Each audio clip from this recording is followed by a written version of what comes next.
Holy moly, guys, I'm sorry I'm late. It seems like the game is about to start. The first game is always the most difficult one in this case, because you have to get all the information in and make sure that people know what's up. So for this game, as you can see, we've added a light at the bottom here, so hopefully some things should be a bit clearer, and as we go we'll try and do our best to progress further and further. Today we are watching a vampire versus undead, so I should probably add that somewhere actually. Oh, I should just do what I normally do and add the current game. So we are going to do that. Let's see here.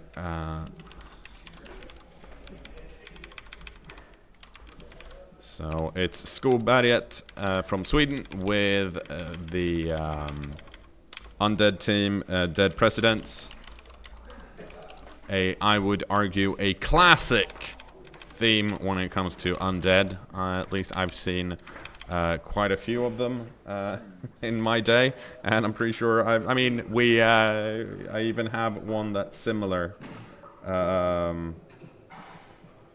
well, let's see if the ref is actually the head coach. That's what it says on the roster, so that's what we're gonna go with.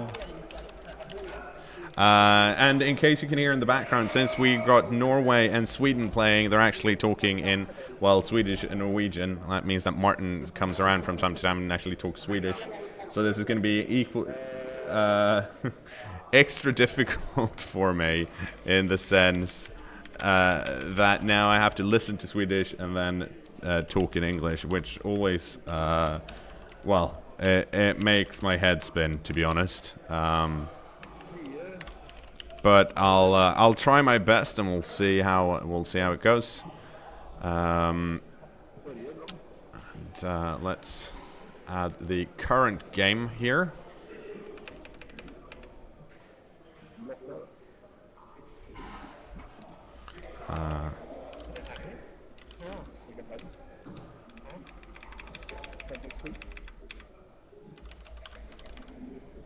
And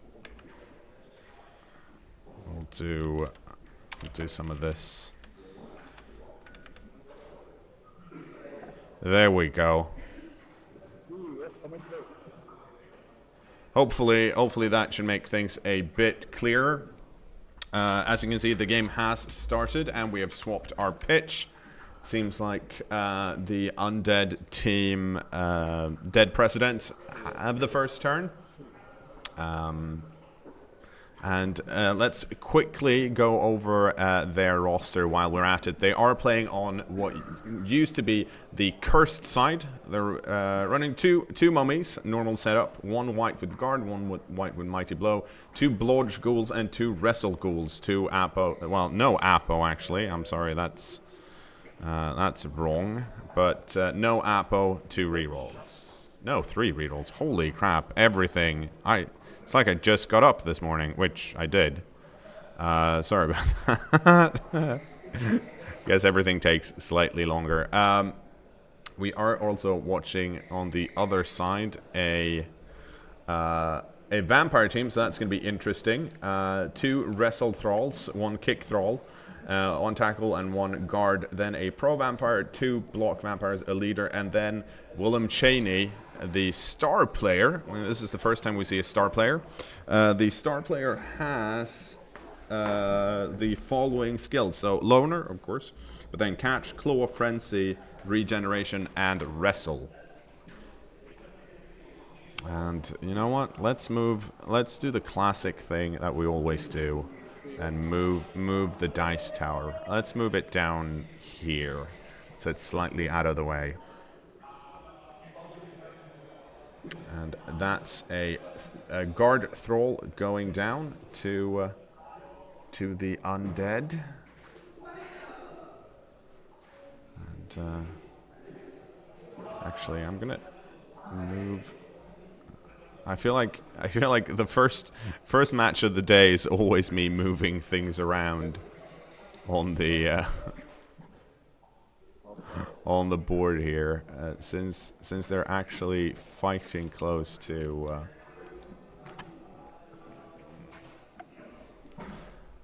the edge here. We're gonna move the current game down a bit.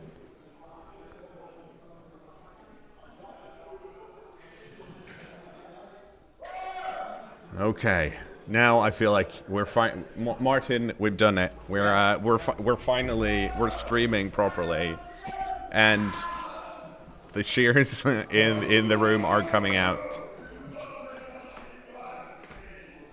So let's recap on what we've actually missed here. So it seems like the Undead team here have managed quite well to block down the LOS, pushed over here on the side as well. Now, the rest of the goal here, of course, Grey has wrestled down what I assume is a block vampire, because if I recall correctly, the only players with block on the vampire team are the vampires. There are 4 vampires in total, so this is going to be interesting. Let's see, did we get them to use the coin? Yes, we did. And so the vampire coach is unstunning his thralls here. Now, thralls, of course, have an ability called Hypnotic Gaze, which we could see in the test cast I did a few months ago, which means that if they succeed in an agility roll against an opponent, they lose their tackle zones, which can be really good. Hi, Scotty. In this case, I'm unsure if we have a good way of marking that.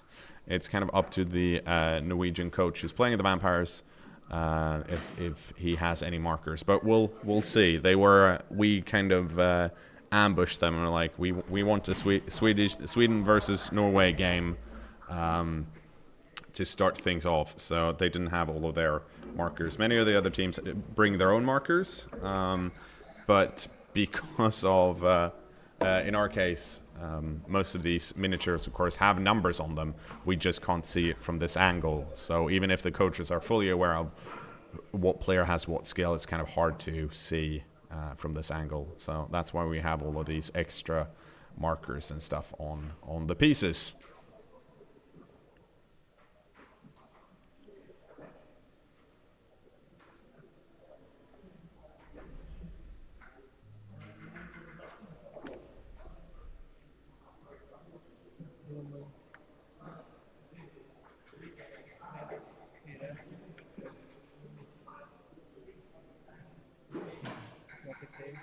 Okay, Hypnotic Gaze on that.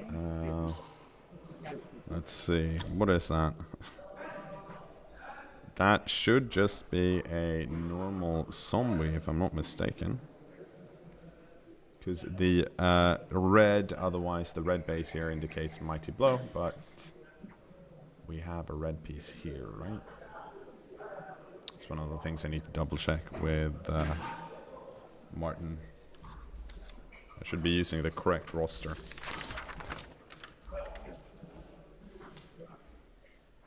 Okay, Blitz with the star player. This is the first time we've seen the star player move. This is Willem Cheney. Strength 4, movement 8, agility 3, claw frenzy, wrestle. Ooh, ow. Double skull, and remember this is a star player, so if they want to use a loner, they have to pass the reroll loner test, and it didn't work. Luckily, or unfortunately, depending on who you're cheering for, there was no armor break there, just a 3. But that ends the vampire's turn. Cheney MP indeed.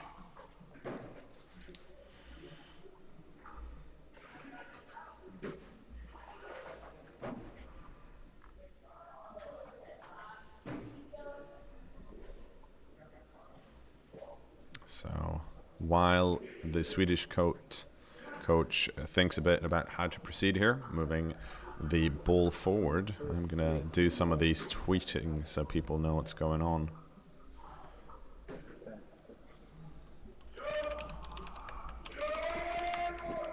Someone is really happy in the background.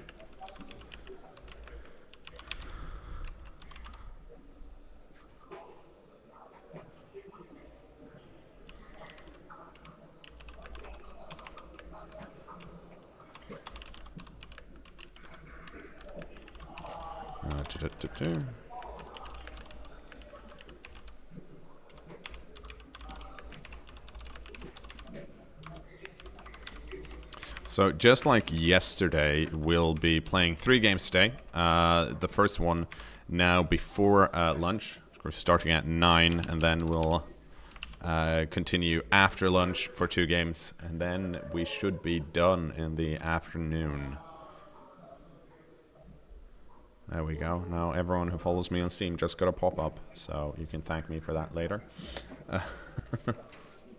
Let's see. I do have the schedule here. Yeah, so the first game today started as 9, which was half an hour ago. And then we have lunch, and then we go at it again at 12:30. So we have an earlier lunch today than yesterday. Of course, all of these games are 2.5 hours. They usually don't take that long, especially if you're on the featured table, because we mess with you a bit by forcing you to mark up your players. Oh, that was interesting. Okay. Are you allowed to give your... So in tournaments like these, you start with a skill package depending on what tier your team is in. So for example, Vampires, they're a tier 3 team, so they get 6 skills, 1 double skill, and 5k extra in cash when they're buying their team. And normally you buy a team for, you have 1,100k gold, which is 100k more than normal, in air quotes. And then you put your skills. Martin comes in with the stun token. Very, very nice of him. Yeah, so you essentially you pick a team, you buy the players for that team, and then you get to select what players get what skills. You can't put more than 1 skill on 1 player, and star player points, casualties, and stuff like that don't matter one bit. It's Cheney, so not pro. No, I'm sorry. Did I say pro? I meant loner.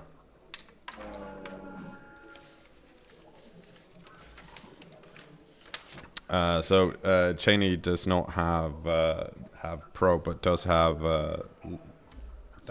Where's my roster? There's my roster. There we go.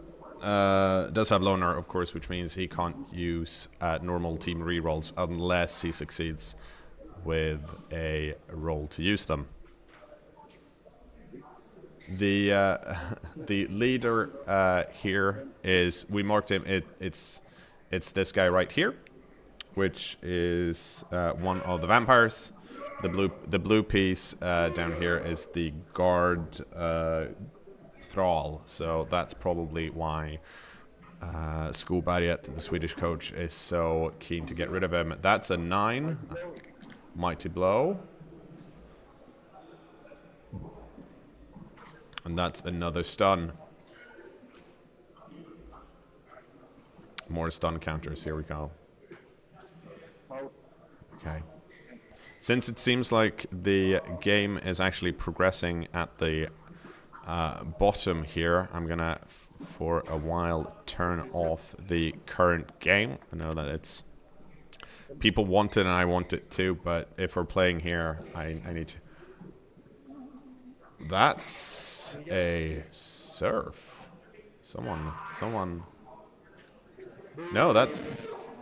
That... Okay, that is... I'm sorry, I totally missed what actually happened there. I was busy with the screen, but that is huge. So, the...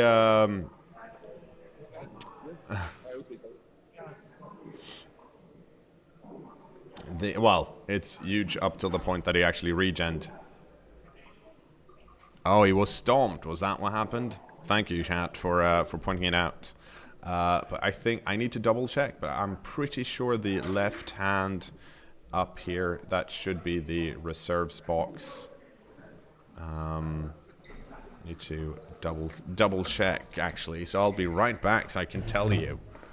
Martin, since you're here, can you just tell me which one of these boxes are what? And make sure that the coaches push their players down. And push them forward. I would say that William Cheney is now in the reserve box. Yeah, so because he succeeded with his regeneration roll, so he'll be back in the next drive, but he's out for now. Thank you very much, Martin.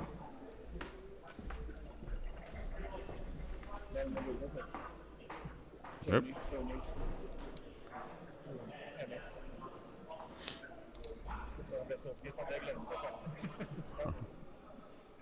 Yeah. So there we go. Pushing them forward slightly. So we can see them. Very nice.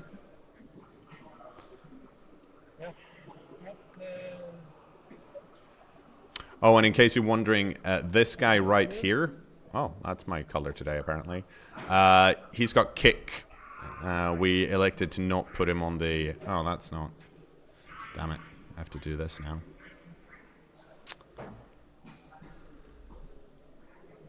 Whoops. Oh, no.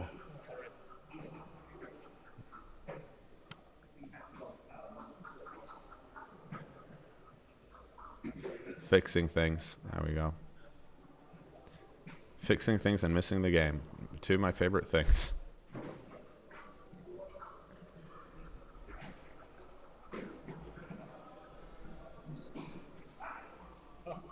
But it's one of those cases. It's there, but we didn't put it on the list because it's not. It doesn't matter otherwise. It's actually really cool a miniature because you can see that he's got his the player has, the thrall has just kicked the ball. Okay, succeeded with bloodlust. Nope. Nope.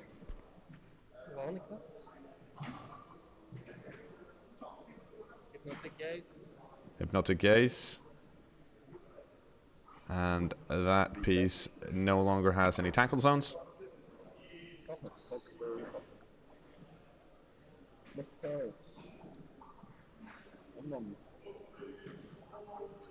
And then he ate the thrall next to him.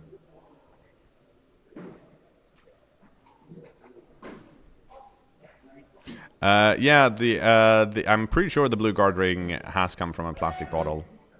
So one of those is you take what you need. Bloodlust still working here, so that's very nice. This is one of those games where it's I think vampires do tend to play slightly slower because there are so many more things to think about, and the same when you're playing against vampires, you actually have to think one past what happens if the tackle zones are removed. And that's why things go badly sometimes.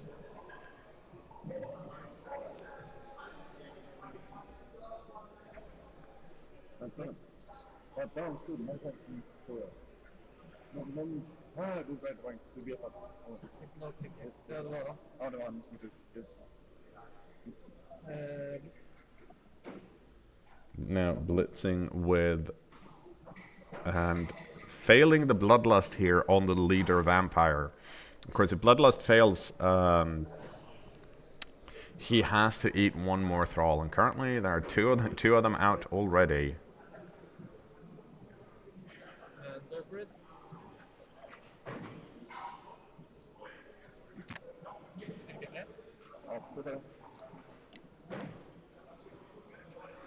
And that's a POW on the ball.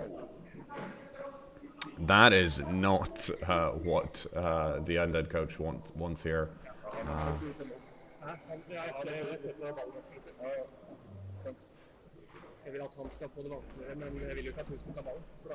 So what the Norwegian coach is doing here, he failed the bloodlust roll, but he's still conceding the blitz. He's still doing the blitz, and he's not going to reach. So that's a stun ball carrier. Now let's see where the ball ends up going. That's a 1. That is on the other ghoul. And he actually caught it. That is very unfortunate for the vampire coach there. And since Bloodlust failed and the vampire did not end his drive next to the a bolt next to a thrall, there's no one to bite, so the vampire runs off the pitch. A very high risk play that worked out, and then unfortunately the scatter and the roll made the other ghoul just grabbed it. That is not what the vampires want to see, but wow, what a play.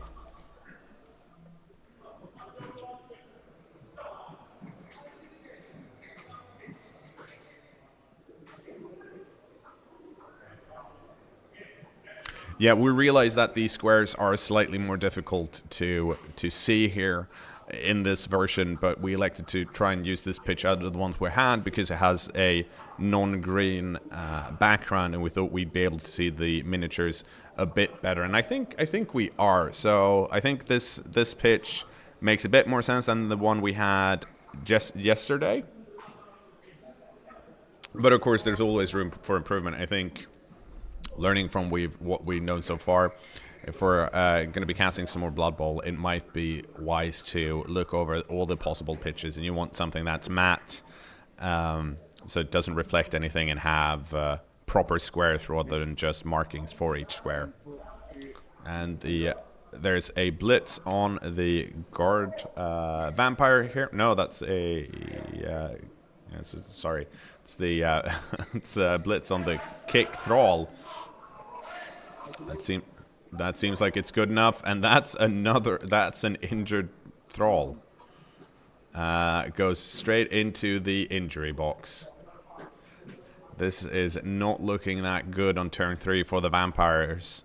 Then again, if you're a vampire coach, I guess you're used to things not looking great. Makey says, left side clearly cursed today. Yeah, it might be that the right-hand side curse has gone. It's no longer here, because so far it's looking really good for the Swedish coach here. And I think we can possibly turn our... We'll see where... Okay, so running into a makeshift cage here. Well, it's not that makeshift, to be honest. There are a lot of undead pieces around that can still make this work. And a proper cage. And of course, it's important to remember here that cages are, when you're playing as against vampires, cages are not as secure, since a vampire can hypnogaze part of a corner away to lose the tackle zones and then not actually have to dodge in, but just run in. And vampires being strength 4 means that, you know what? As long as they succeed in their hypnogaze and none of their vampires bloodlusts, they have a pretty decent shot at getting into a cage. Unfortunately, for the Norwegian coach here, one of the vampires bloodlusted and are currently in the reserve, and the found star player is also in the reserves. So a lot of the really strong pieces are not on the pitch anymore.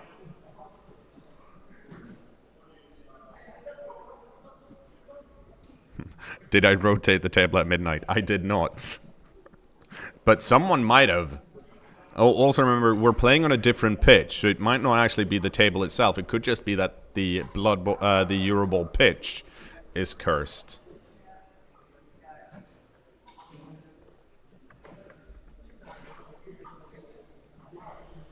So turn 3 for the vampires here. Let's see what they want to do.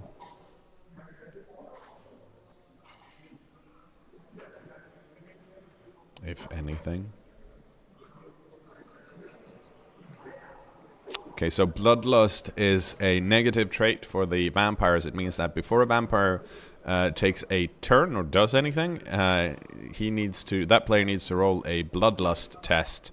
On a 1, the vampire is so hungry for blood that the vampire has to either end his turn next to a thrall, and then at the end of the turn roll injury for that thrall, or if the vampire doesn't do that, then he'll run off the pitch at the end of that player's turn.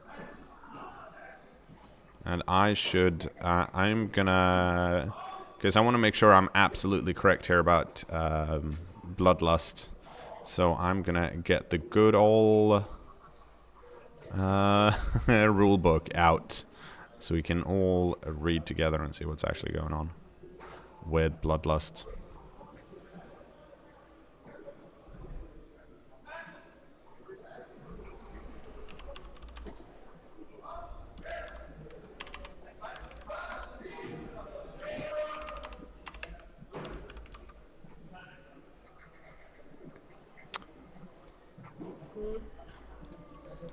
Yeah.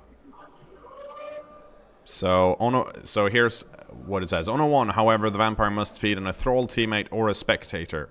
The vampire may continue with his declared action. If he has declared a block action, he may take a move action. Or if he's declared a block action, he may take a move action instead. Either way, at the end of the declared action, but before actually passing, handing off, or scoring, the vampire must feed. If he's standing adjacent to one or more thrall teammates, standing prone or stun, then choose 1 to bite and make an injury roll on the thrall. Count any casualty roll as badly hurt. The injury will not cause a turnover unless the thrall was holding the ball. Once the vampire has bitten a thrall, he may complete his action. Failure to bite a thrall is a turnover and requires him to feed on a spectator. Move the vampire to the reserve box if he's still on the pitch. If he's holding the ball, it bounces. Yeah. So you don't want to do... if you can avoid bloodlusting, you want to do that. Yeah, and you know what I can do to make this a bit easier to...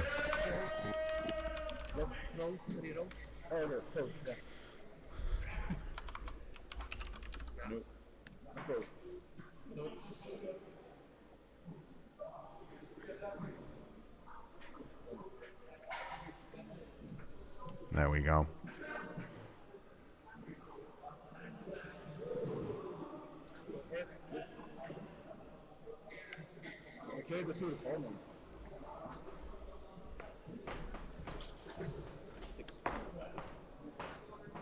Oh Lord.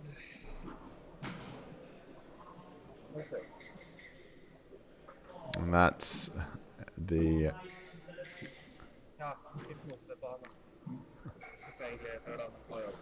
That is the guard thrall being blocked down, I think. No. Well, actually being eaten. Not blocked down.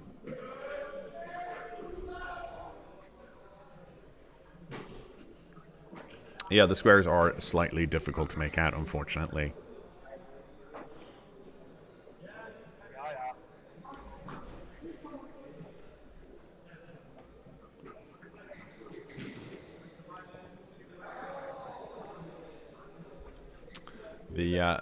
I think the easiest way to tell the vampires and the thralls apart is that the vampires have capes for the most part, whereas the thralls are just more yellow.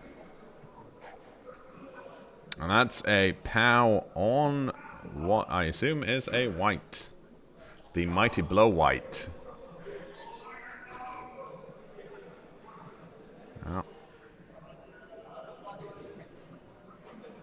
So let's see if the vampires can get some type of injury here in return. That does not break armor.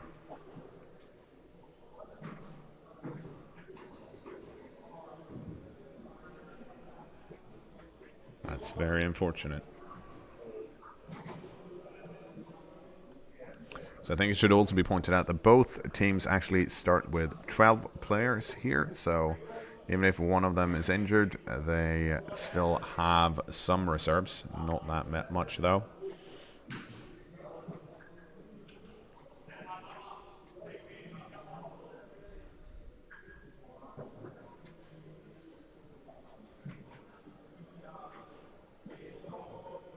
That's Skoberget, the Swedish coach, trying to decide how to block and where. As you can see up here, there's not that many players left on the vampire side. Remember, they have 12 in total, so of course they started with 1 in reserves, but now there's 6 that are not on the pitch, which means that there should be, if my math is correct, only 6 vampires left on the pitch. And we have one here, one here, one here, one here, one here, and one here. That's a lot of undead players to deal with for the vampires, but they we'll see. They still have at least, so they got 2 vampires, 4 thralls here. One of them's unfortunately stunned, but I don't think the undead coach wants to score any quicker than he needs to. Of course, this is his drive here, so probably wants to run it in on turn 8 if possible. It's a mummy block there, if I'm not mistaken. Rerolled into a push. Possibly not, probably not what he wanted, but it's what he got. Okay, running another block ghoul forward there, if I'm not mistaken. Yes, that's a block ghoul. All of the yellow rubber band pieces on the undead team are ghouls with block, so blodge.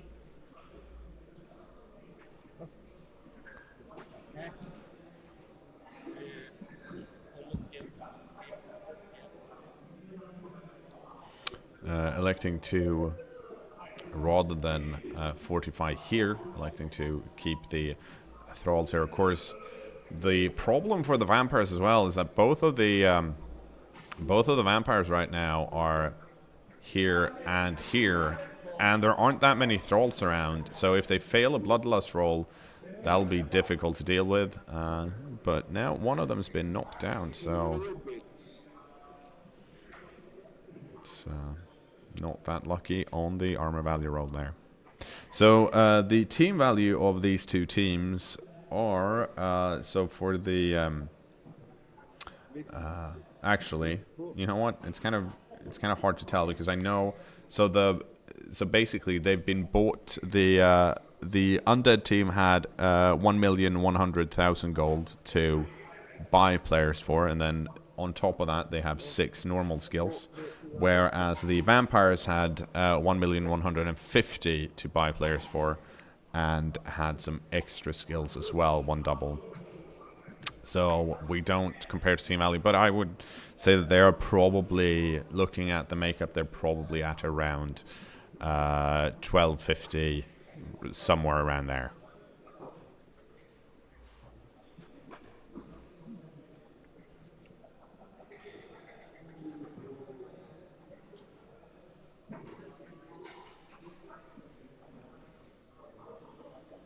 So slowly but surely here,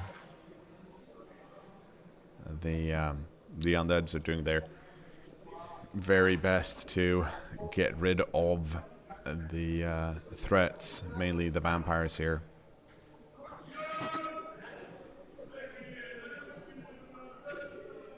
That's a guard white, in case you can actually, even says on the base of this white here, it says guard, I think.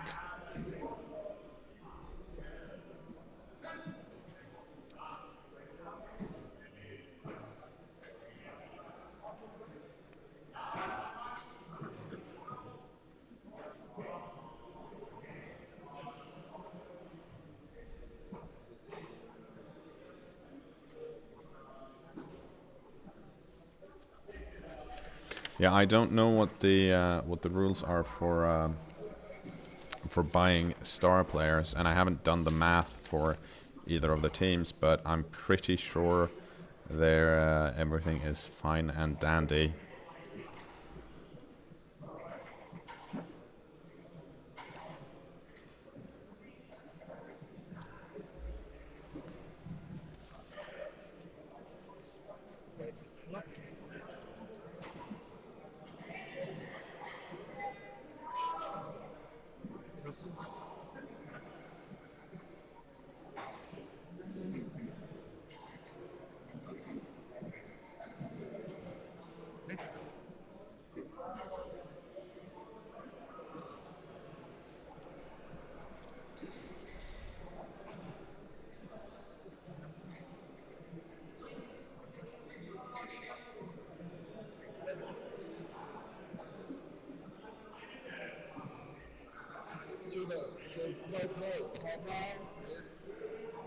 Okay.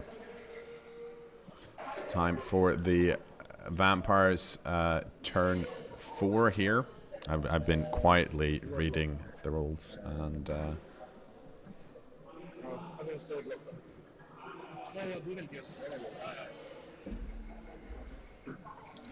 okay, so not much happening there with the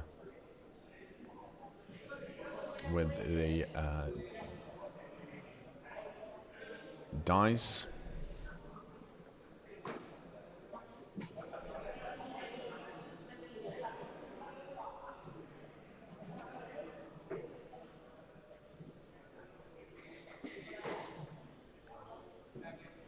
Okay, let's see if the dodge is good. It is. It's the one of the vampires there moving around. Just staying in the back.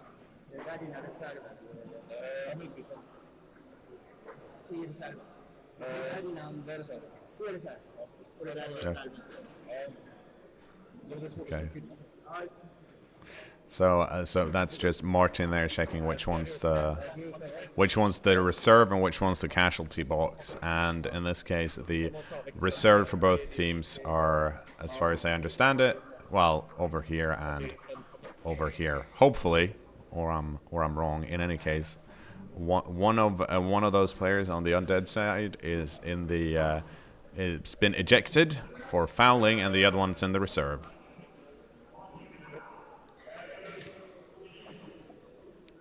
Okay, so here we go. Another push. Both down. That's not good enough.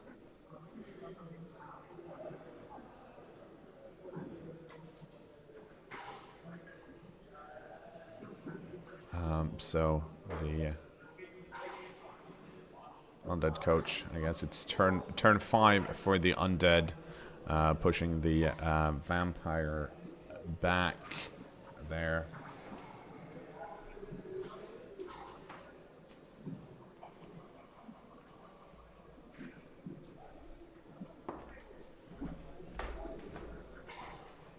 So Martin, can you just confirm for me on the which one of these is that the reserve or is that the casualty box? I just checked with the players, and they actually playing reserves as to the far right. Okay, so the reserves are always over here and over here. Good to know. Thank you very much.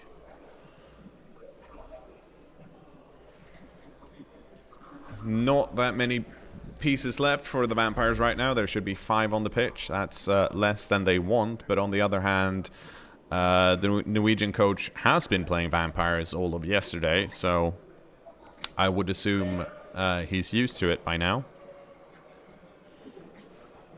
because that's what tends to happen to vampires. Remember, the Undead coach went straight for the big threat, the star player, since the star player, of course, doesn't have bloodlust, so is a lot more mobile. And in this game mode, no one cares about star player points, so getting some touchdowns with the star player is just fine and dandy. But it seems like he's slowly but surely moving the cage further up the pitch here. using dice to mark how far or where he should possibly go. That way, once you start moving a piece, of course, then that piece is the one that needs to be moved. So using dice tend to help out with thinking about where to go.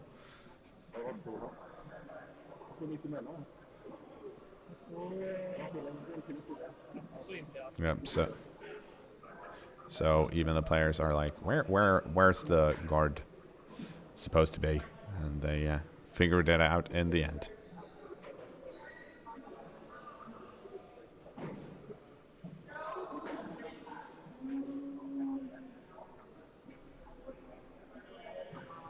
Yes, vampires get 50k extra for being vampires. They are rated as a tier 3 team, together with Underworld, Halfling, Goblins, Ogres, and Vampires. Undead, on the other hand, are rated as a, let's see, they're a tier 1 team. So they're considered the best out of the box for this type of tournament. Pretty solid cage still from the Undead team. Not that much can do. Unfortunately, yeah, Goblins are rated tier 3. I don't think anyone in EuroBowl is playing Goblins. Remember, the format stipulates that each nation brings 8 coaches.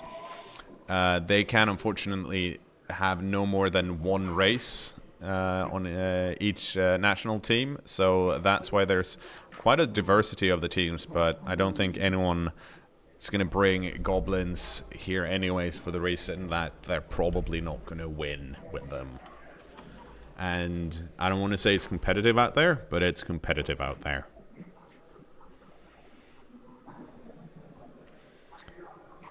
Now, Skoberget, the Undead player. I think since the game has moved up slightly, let me turn this back on so everyone can see who's playing.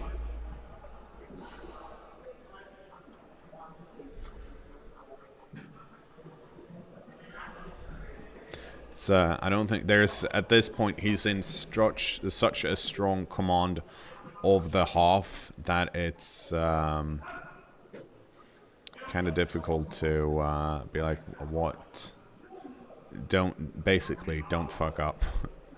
Vampire's turn here. Turn 5 for the Vamps. Basing what looks to be one of the mummies. Might see a 1-die block here, or the mummy might just, or the vampire might just run away. But if that's the case, I don't think the opponent would have put the tackle throw right there. As far as I know, there are no advancements in this format.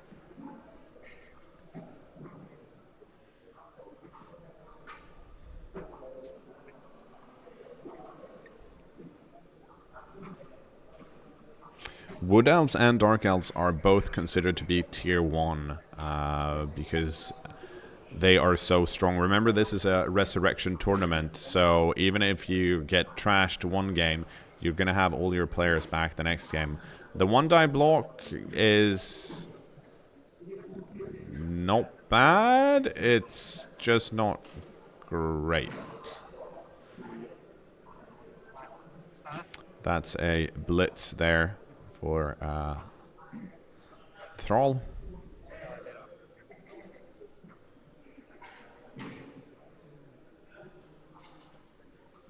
Can't really decide if they want to follow up or not, but they do follow up.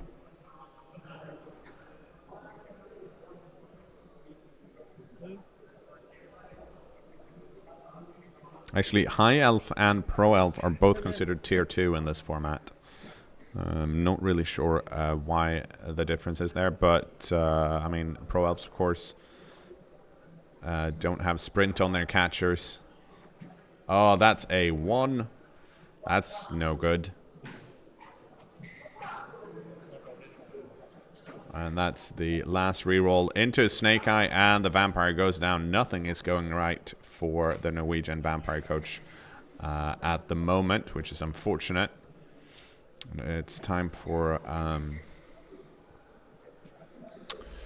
turn 6.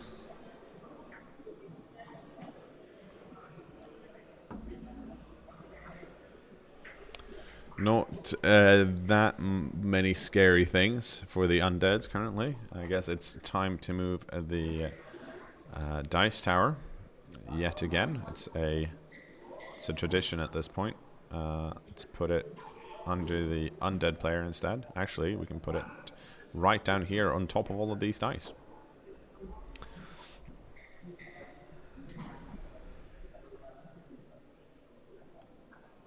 Yeah, the vampires, and remember, this is the undead drive, so they are, I mean, they had a really good result early on, fouling out the star player, but the star player will be back for the next drive, and if the undead score on turn 8, then the vampires will at least have 2 shots at actually getting the getting their KO'd pieces back, both on the start of their own turn 8 drive, but then of course also at the start of the second half. Here comes the mummy block. That's good enough, knocking down the wrestle thrall here. Let's see how that works out. That's an 8. That's good enough. Mighty blow on the injury. That's just a stun.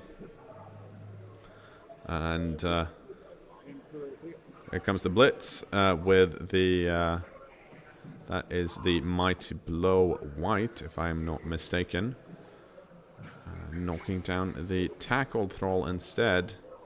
We'll see how this goes. Not good enough, unfortunately.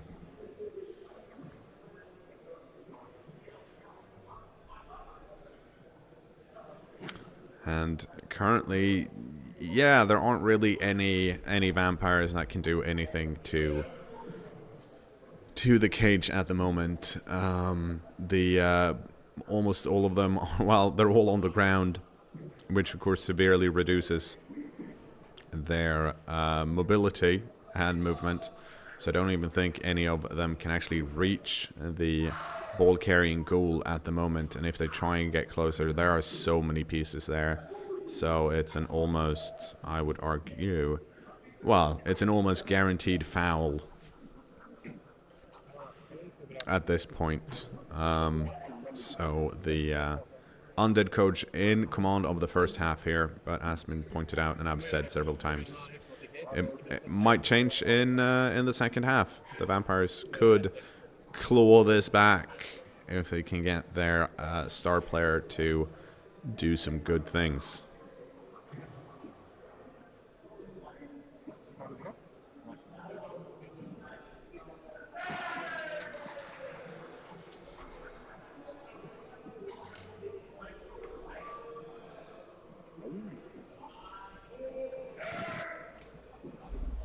And another one from the vampires there. Just and another stun. Nothing is going right for the vampires this morning.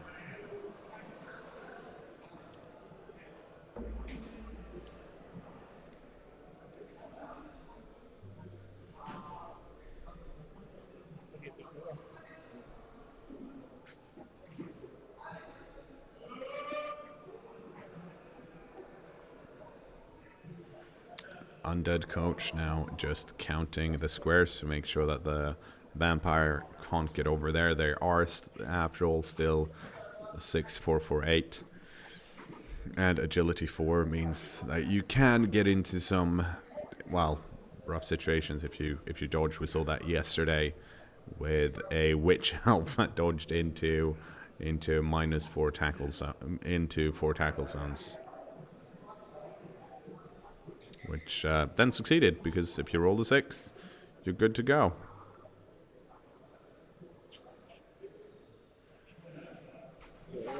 Swedish coach on the right now, just making sure that there is no way, no how, that the vampires can affect him going into the end zone with the ghoul at the end of his turn 8.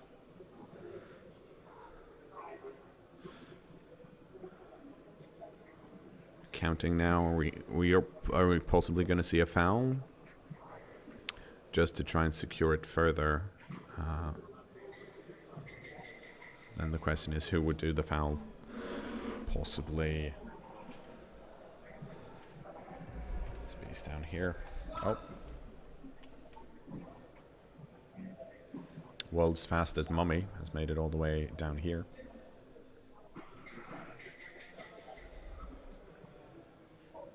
And that is the end of turn 7 for the Undead. Let's see if the vampires can actually do anything here.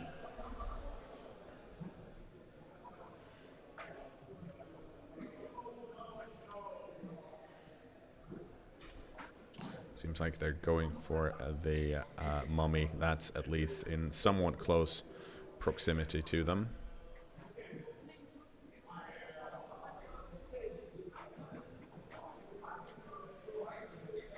Let's see. So this is 1, 2, 3, 4 squares.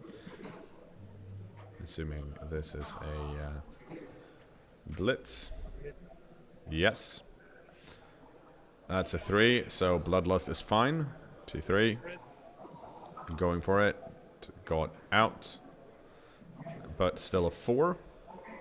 And the block dice are good. Okay, let's see if they can do something. If they manage to get this mummy out, that's going to be a boon to them in the second half. Unfortunately, that did not happen. Just a 7 does not break armor on the mummy. Mummy, of course, having armor value 9.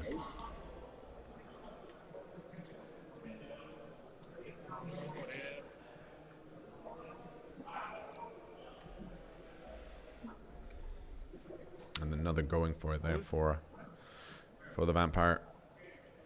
Okay, and the vampire is going to move. Let's see how...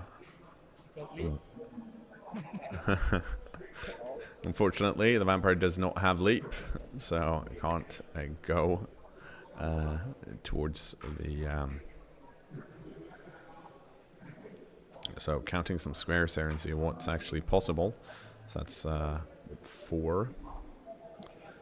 That's dodging into 2 tackle zones, so it's not 4, but the movement number 4.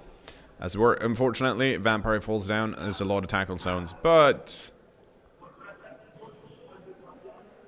armor value 8 apparently is very strong. That's the end of the turn.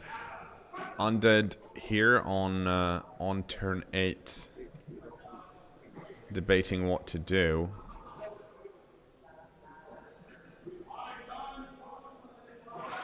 This at least should be turn 8 for the vampires.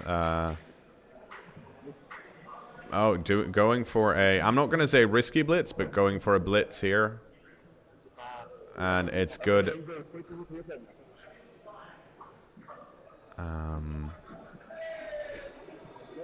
That's good enough. That is not good enough. That's just a stun, even though the white has a mighty blow on the thrall, and that's a touchdown. 1-0 for the Undeads. It has been marked on the score track over here, and Swedish Ghost saying you'll get all your guys back now, and we'll see if that's indeed the case. We've seen yesterday the opposite, but of course the reserves are back. Let's see the KO rolls. Nope. For the first thrall. Yes, for the second. And that should be a vampire, I think, if I'm not mistaken. And that's not coming out either.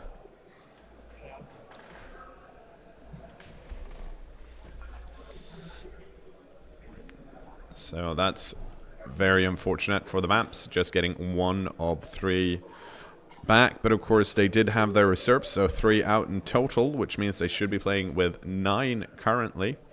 They can't really do too much on just one turn. At least that's what I'm assuming. But, oh, actually, they do have the movement 8 star player. So they might be able to do some type of one-turn push here. Especially if... I don't actually know if they have enough pieces, but this setup right here, with this guy back here, if a blitz comes right this way, then you can push onto this square and onwards here. Of course, with these guys having tackle zones here, that's going to be very, very difficult to go through afterwards. But the push is at least possible, and now it has been denied.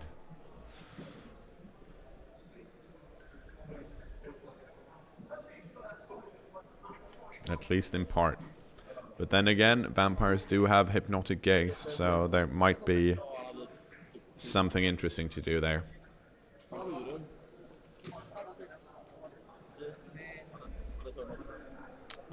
This is interesting. If for no other reason, this is giving me a lot more options for possible setups for defending against a one-turn touchdown. It's nice to see how other people are doing it. Normally, my defense is just three in the middle here, and then everyone else in the back. So you have a piece has to go through as many tackle zones as possible. Remember, I think it's also important. Let's actually see: is the kick piece still in? And well, it doesn't actually matter for their strat because it's the undead that are kicking. But from what I can tell, it looks like the thrall kick piece is out at the moment, which actually don't matter in the second half either. I'm a bit slow today.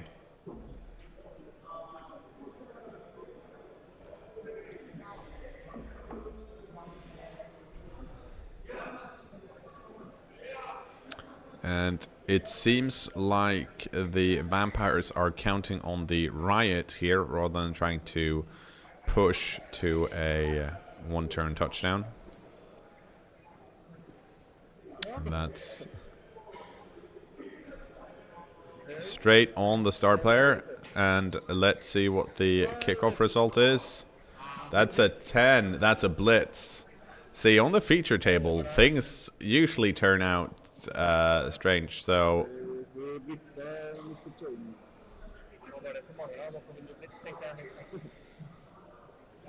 and of course the blitz here happens before the ball actually lands, so the star player does not get a catch attempt yet, but it seems like Skoberget, the Undead coach, has decided that, you know what, I'm just going to move my pieces back so that the star player has less of a chance to use claw and hurt my players. The attacker does not pick the direction of the ball. That's what the D8 is for. The D8 in this case is referenced here. So if we know that the ball lands here, then you roll the D8, and then you can see where it moves from here. If that makes sense.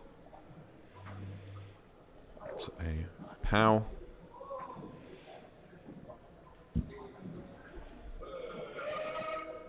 Doing doing their best here to minimize the damage. Mighty blow, that's a 9. That's a KO on the wrestled thrall. So the good times keep rolling for the Undead team here.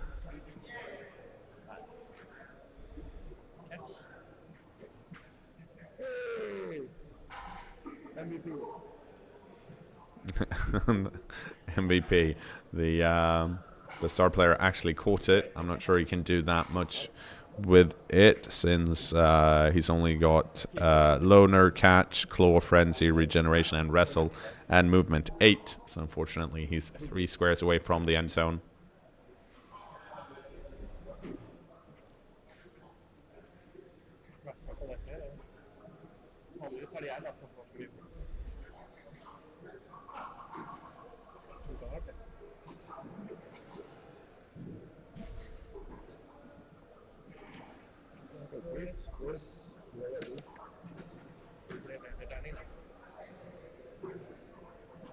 Here comes the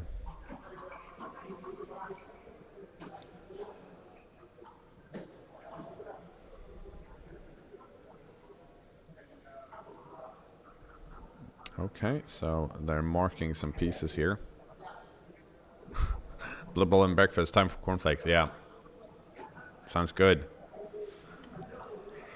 I had some lovely breakfast, which I don't have to get into because I'll just get hungry again.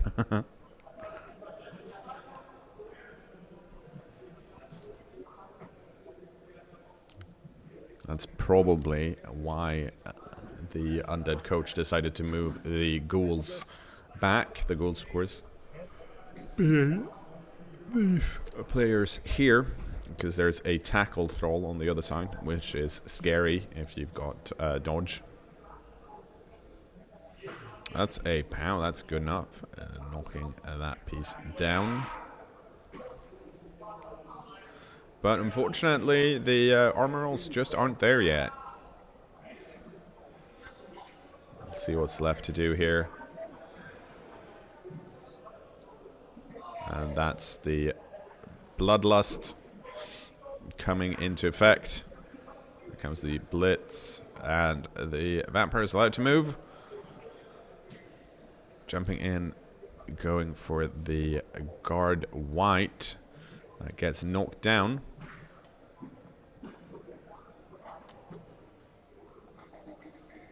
That is unfortunately not good enough. Even if they had Mighty Blow, just rolling 6s is never going to work.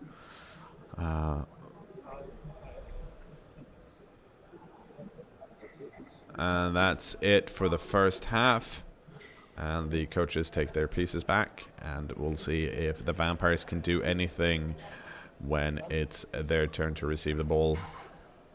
That's a 1 on the KO. That's a 2 on the KO. That's a 4. And now I'm quickly going to go out and re-angle the camera because we don't want it like that.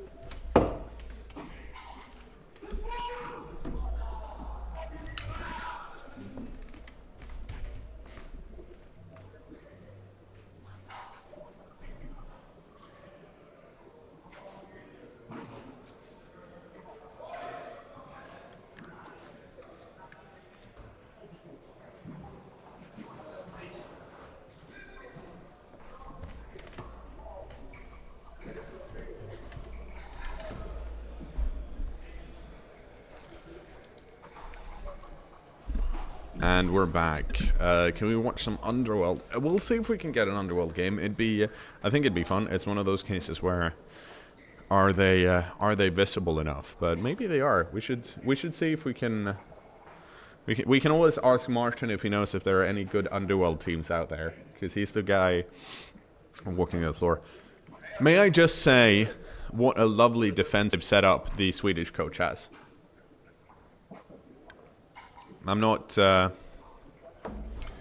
trying to pick a side here, but that's probably the best defensive line I've seen so far. So great.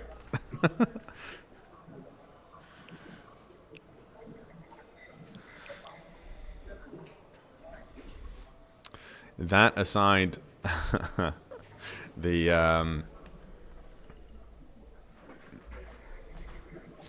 so it is possible to get past this because, of course, there is a guard piece on the vampire side that could run over here and then try and get past the dodge wrestle ghoul that we have here.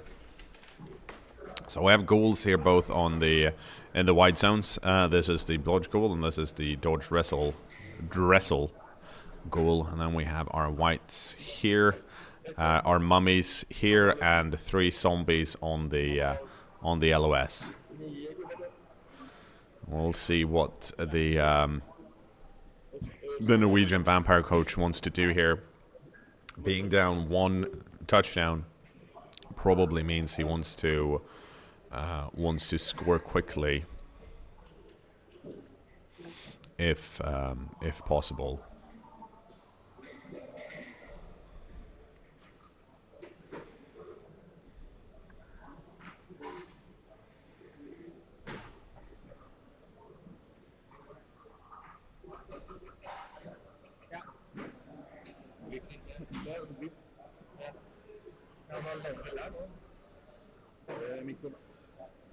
Okay, so kick is in the middle.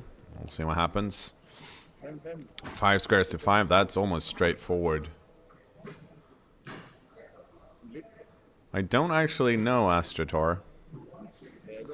That's a 7. That's weather. Let's see what happens. A 9. That should be fine. And a 7. That's down. So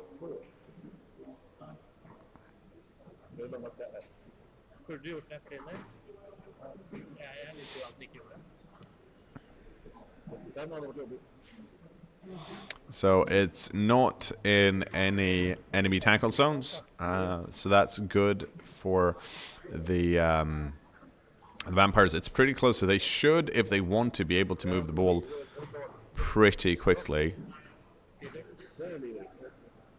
So now they're discussing where the skills are, and we can of course see where all the skills are because colors and things. So that's nice.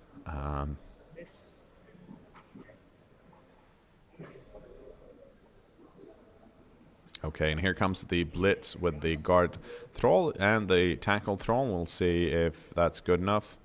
It is not, but it's a push at least. And we'll see if the okay, so the Norwegian coach is trying to figure out where he actually had his piece, asking the Swedish coach, where was my tackle piece? And that bloodlust is fine, and that's a push.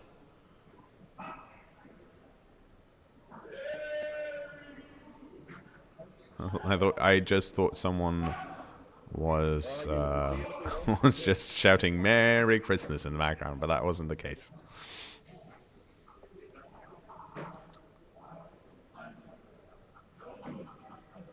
Okay. Of course, with movement 8, that kind of means that it's the star player. If they give it to the star player, of course, doesn't actually have to move very far at all to then the turn after run it in.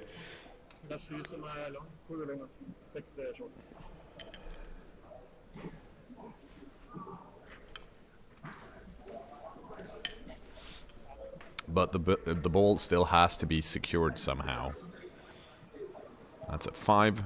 That's a fine bloodlust roll. Time to try and pick it up. That's a 5. That works too. And now going for the pass, I think, if I understood that correctly. And apparently that's where all the good rolls have gone. Very nice play by the vampires there, being able to pick the ball up and move it, showing that they are indeed elfish if they want to be. So the Norwegian coach doing some trying to plot out and see how far the whites can go, if they need to go anywhere. So where is it safe to stand? Where is it not? Oh, and I guess he's just rushing it here. Remember, this is Willem Cheney has strength 4, so there needs to be at least 2 assists to get a 2 die on Willem Cheney.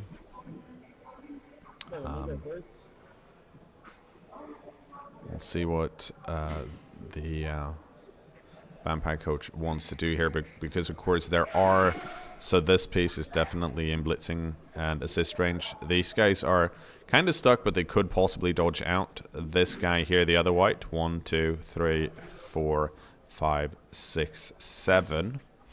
And these guys over here then. 1, 2, 3, 4, 5, 6, 7, 8, 9. So these guys here can't reach. The mummies are both tied up with thralls.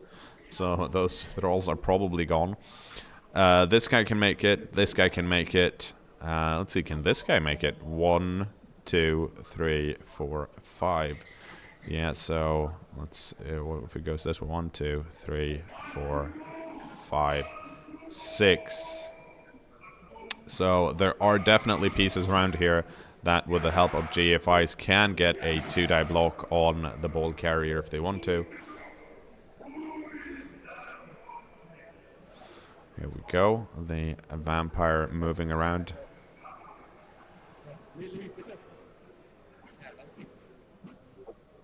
That's a 1.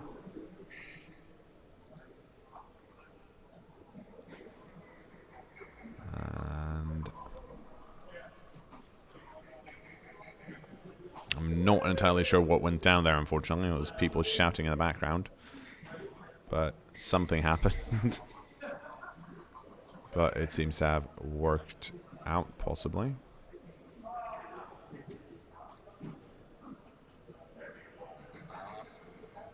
Oh.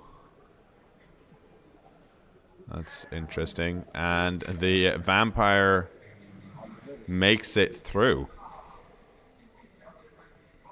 And by doing so...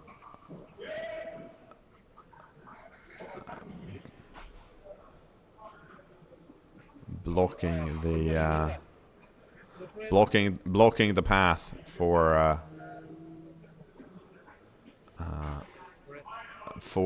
the undead team to get close to that ball carrier. But maybe pushed it too far, fell down. I don't know if if they actually needed to go that far, but I guess they did. Because this guy could run around this way. Now, unfortunately, the vampire's on the ground. Well, there isn't any of cloak until the end of all of the matches, because it's just for seeding purposes. Yeah, I would have... Possibly it would have, like, it's hindsight, of course. It's easy to say, oh, that's shouldn't have pushed that hard. But it's a 2+ roll, but definitely maybe should have just could have stood around here and forced the undead team to do all the dodging. They're not as good at it. Made the hard bits though, but not the other bits. Then again, I guess if you're a successful vampire coach, maybe you have to push it from time to time. Of course, this is still a... If I understand it, there's... Remember, the bolt carrier is strength 4, so... And has wrestle. So he's actually... Well, he's not... He's kind of hard to knock down. Well... And I'm sure the undead team would like to get 2 dice on that piece, but the question is, can they do that? They have the whites free, but even if they use both of the whites, of course, that's just going to be a 1-die block. So then they might need to use one of the ghouls, but that's a dodge. Okay, so that's the first one, just basing the ball carrier. That's the safe one. That's the one that can easily do that. From now on, there's probably some rolling involved to make sure that they get all the way down there. They do have 3 rerolls left, since this is, well, turn 1. Whereas the vamps only have 2 rerolls. Which is bold.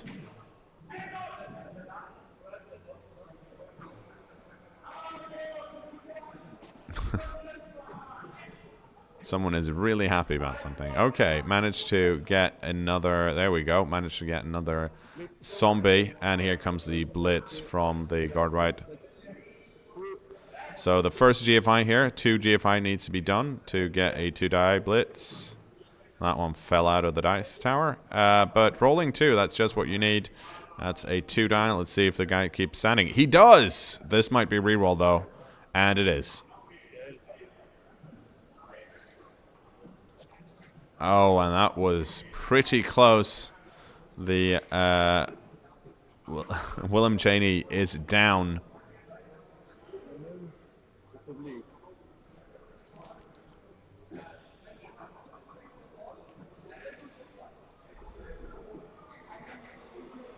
Let's see, debating where to place Willem Cheney.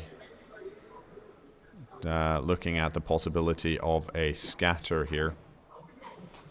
But it should, if I recall correctly, scatter from where the guy was blocked. But of course it could then scatter onto Willem Cheney and out.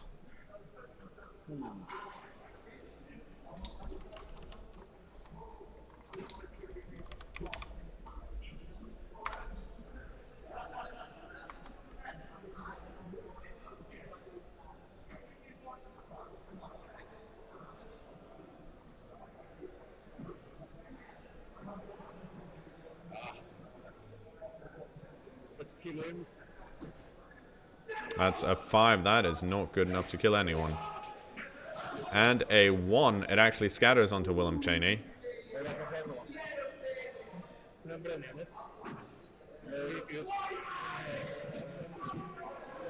Okay, they're scattering it from Willem Cheney.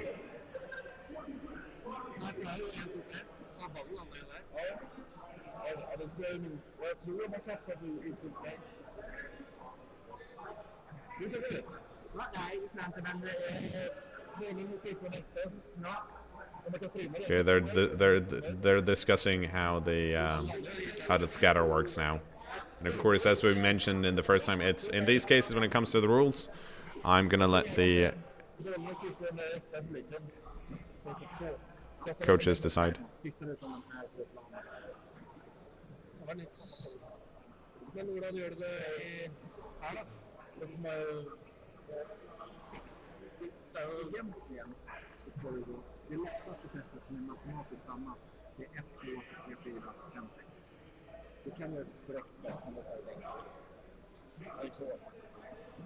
Okay, so they're throwing it in here.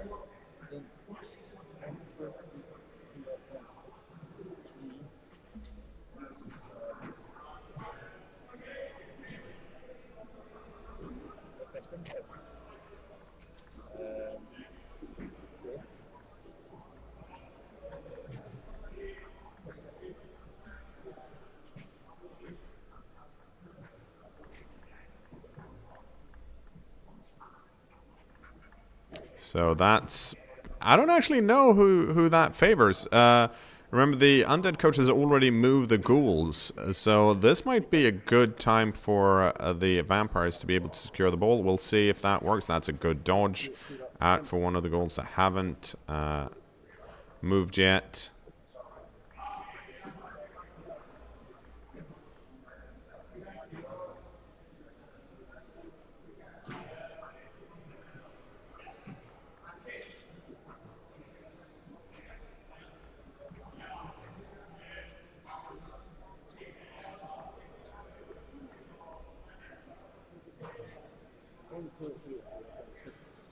Yeah, okay, so he drops, the ball is dropped in the square the player falls into. So dropped, sorry. So what happened is that it was dropped here and then scattered over here, and then now it's thrown in again.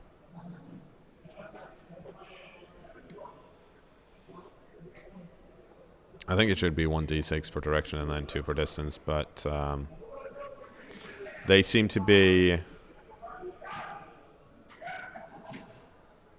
Where's the ball now? I was busy reading the rules and I lost the ball.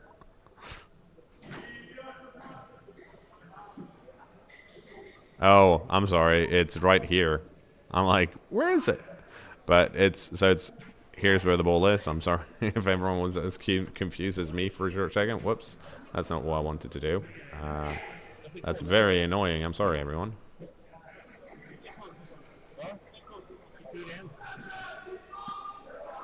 Because I'm writing on the wrong layers, and that's, jeez, I'm doing it again. I have a solution for this, though. Don't you worry. It's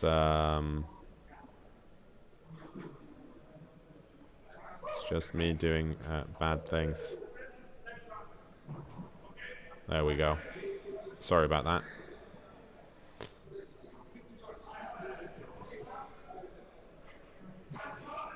And now everything should be back to normal. Hooray! Yeah. Vampires turn 2. Went for it hard there, but unfortunately did not make it all the way. We'll see what they can do about this, though. Hypnotic Gaze here. That succeeds. Nope. So first a GFI and then a Hypnotic Gaze, and the Hypnotic Gaze didn't work out. That's unfortunate. We'll see what other options are left here.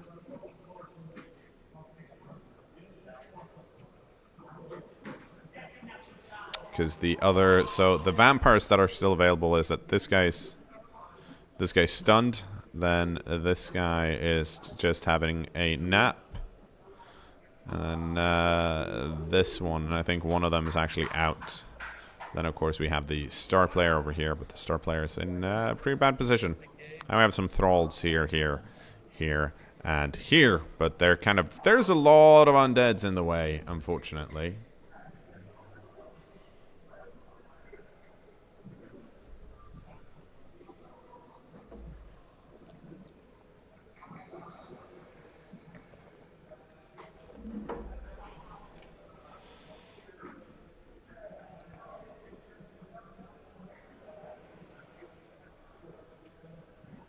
Okay, moving vampires around here. That's realizing possibly, or not realizing, but thinking that the vampires can, of course, hypnogaze someone else to make a passage out easier. And another going for it, and another chance at the hypnotic gaze. Now in 2 tackle zones though, so it's harder, but a 5 should be enough. And there is no longer a tackle zone on that wrestled ghoul. And that opens up the path for the 2 thralls. Here, I think.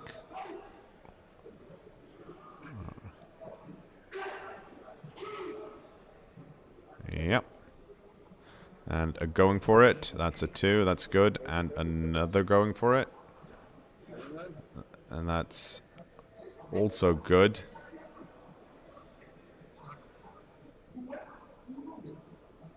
Blitzing here with the tackle piece. And I think we can, from the passage here, we can deduce that both this ghoul and this ghoul have their tackle zones taken away from them.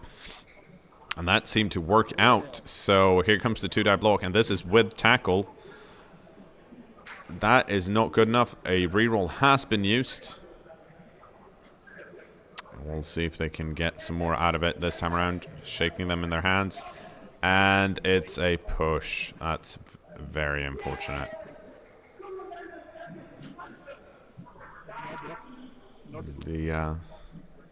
Made it all the way there, but then Nuffle was like, you know what? I feel like this guy should keep holding on to the ball. So I'm just going to push you. That's unfortunate. That is, of course, not what the vampire coach wanted.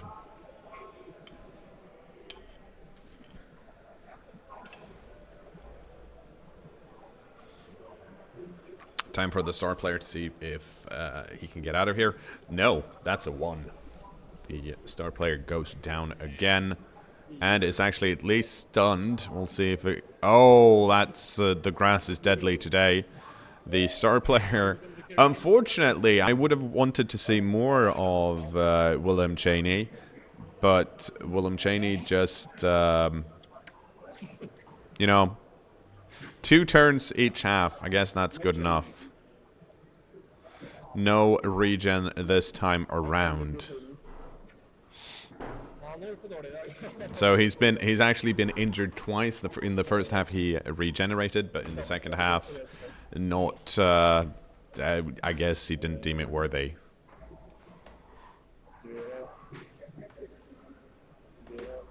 Okay, so just activating some of the ghouls here so that they no longer have Hypnogaze. Or that they aren't Hypnogazed, rather. It's important to do. If you forget it, then they're still Hypnogazed.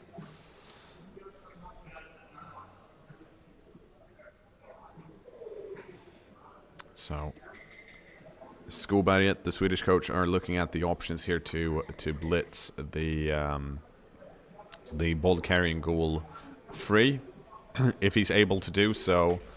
There currently aren't there aren't any people in this area really. Well, I guess there's a thrall, and then all of the vamps are up here. So if it can switch side and get over here, at least secure it in part, he should be in a pretty good position. I remember he's also already up 1 touchdown, so it's not necessary for him to score. In fact, doing so would of course mean that the vamps get to roll some cKnoor rolls again and might actually get more people back on the pitch than they currently have.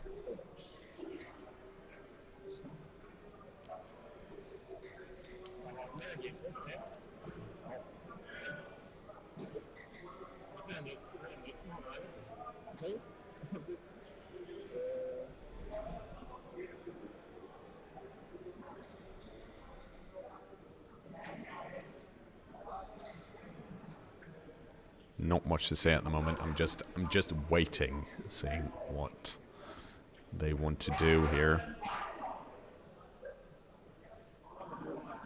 Okay. Okay, so another ghoul makes it down in contact with the thralls. Of course, this means that if the Norwegian coach wanted to, he could try and do a chain push from this square over here and push both of these guys out with 1 blitz, assuming this guy's knocked down. But the blitz comes from... is that even a blitz? No, that's just a GFI. Oh, here comes the blitz. And here comes the GFI to block the tackle piece. And that's good enough, electing to, rather than push both of them off, just move the dodge ghoul. So the dodge ghoul is now free, which is nice. But most of these pieces here now, this piece, this piece, this piece, and this piece, of course, have moved.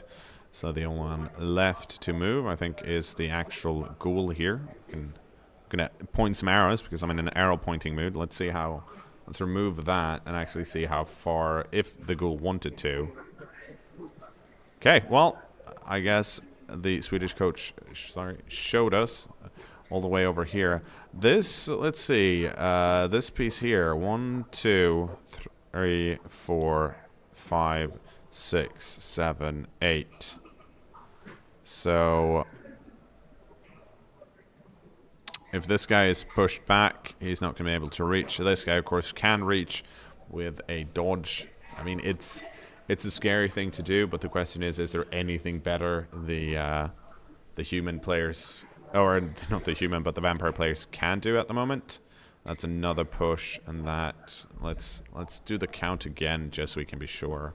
1, 2, 3, 4, 5, 6, 7, 8. So he's now out of scoring position. But there is, of course, this vampire here. And one of these guys. There is a path down here that doesn't have any tackle zones on it. So they do have some options still, it's just they're just not very easy. But there's definitely this guy can do a 1-die blitz, but so far the blocks are pushes up for the vampires. And both of them have block, I think. And that's another thrall bitten, because that was a failed bloodlust roll as well.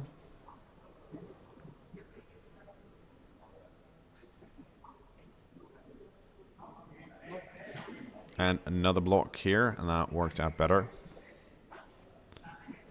That's a dodge, so not great for the vamps. Can't follow up. Now, this vampire here with leader can go 1, 2, 3, 4, 5, 6, 7. Probably can go 6, 7, 8. And get an assist and blitz with this guy. Dodging out the thrall at the top here. I'm not sure where that thrall's going, but we'll find out shortly. Okay, just going back to at least have something in the back if things go badly. We'll see what else happens over here. I think on the other hand, what the vampire coach might be thinking about here is that the undead ghoul is actually on his own, and no one else. If the ghoul keeps running forward, can't actually do anything, and that's a reroll into 3, and that works out fine. That's probably an even better path than the one I plotted, to be honest, for the vampire to run. So if this doesn't, if the blitz play, which is probably going to come this way then, doesn't work, there's at least still this thrall in the back here if the ghoul moves forward. But that said, oh, wait, where are we seeing a blitz? We're seeing a blitz. Oh, using the guard thrall here to blitz forward. So no blitz from the vampires that are stuck in the back. Here comes the dodge, and that's good. So if I'm let's see, now I'm talking in Swedish. 4, 5, 6. What was I trying to say? Yeah, so the goal here is on its own. These guys aren't that fast. I mean, they can make it over here, but then they'd have to reform a cage. Here comes the move.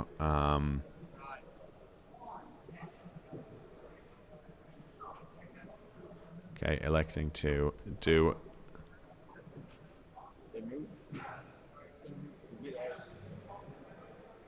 So doing some dodging here. That's 1, and the vampire falls down.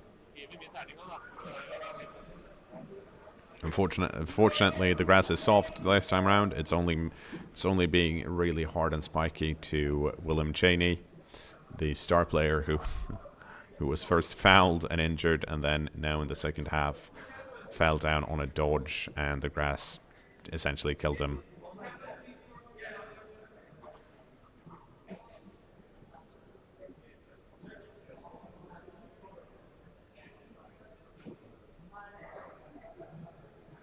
Yeah, so if you need help seeing where the squares are, just look at these plus symbols here. They indicate the corner of each square. I realize it's not as clear as it could be, but the pitch being a lighter color, we thought was probably the better option here. Martin, we should maybe look into adding the other light on the other side of the pitch for next game, just to add even more. But we can think about that during lunch.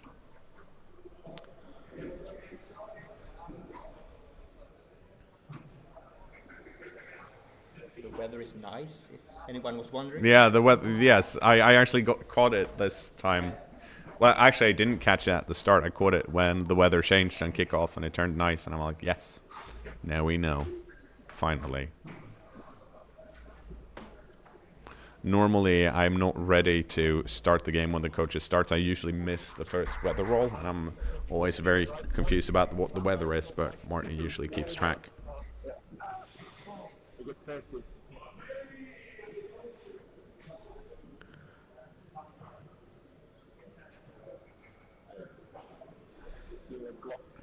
Okay, so the guard white in the back here is going to block the guard thrall, but it's a push.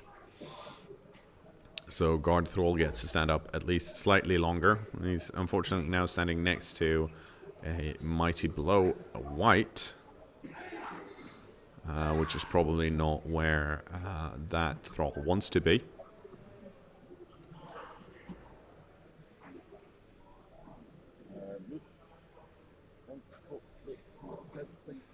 Here comes the blitz with a dodge wrestle goal. It's good. The thrall goes down, and we'll see how horrible the results are. Pretty horrible. That's a 10. That's a broken armor. And that's just a 4. So just a stun.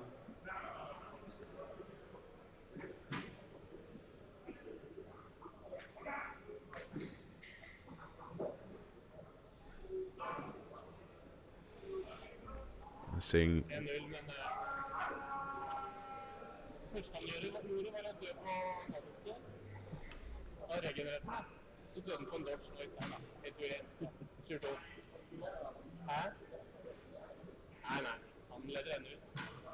debating what to do now. Of course, it's important to remember that sometimes when we're watching these games, other coaches come up to talk to them, and some of the times it's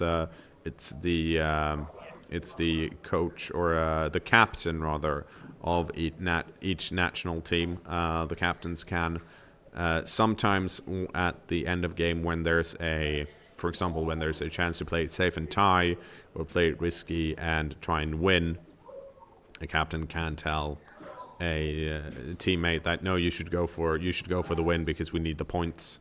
It's more important than playing it safe. Those kinds of things. So captains do from time to time go over and see how everyone's doing, what the position of the game is. That's a double skull.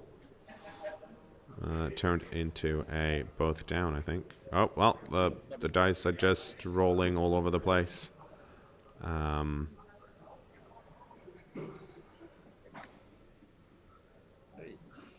That's mighty blow on the injury, but that's not good enough, so that's another stun.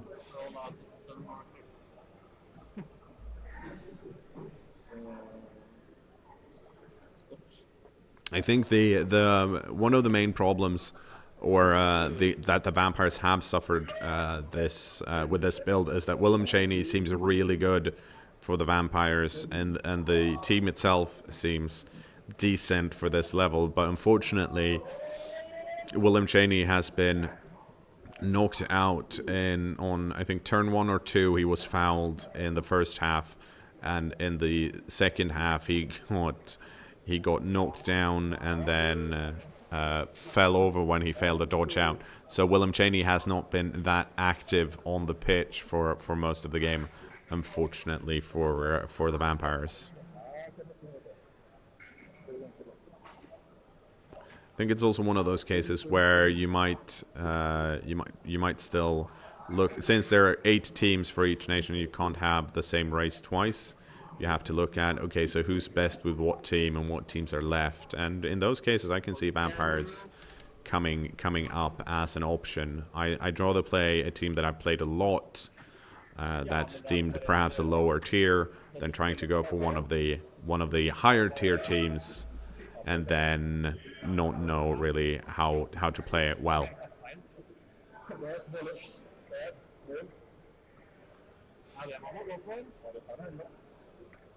Yeah, so the Norwegian coach pointing out that they're still horrible things could happen if everything goes wrong for him here.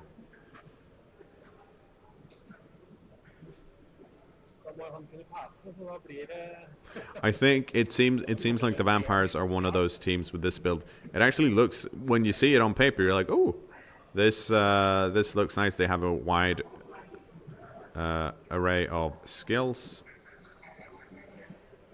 that could help them in any, like, in most situations and most of the teams they can come up against. But of course, they are squishy, and if it goes, like, as with any team, if it goes badly, if it falls apart, you have to start doing risky things earlier.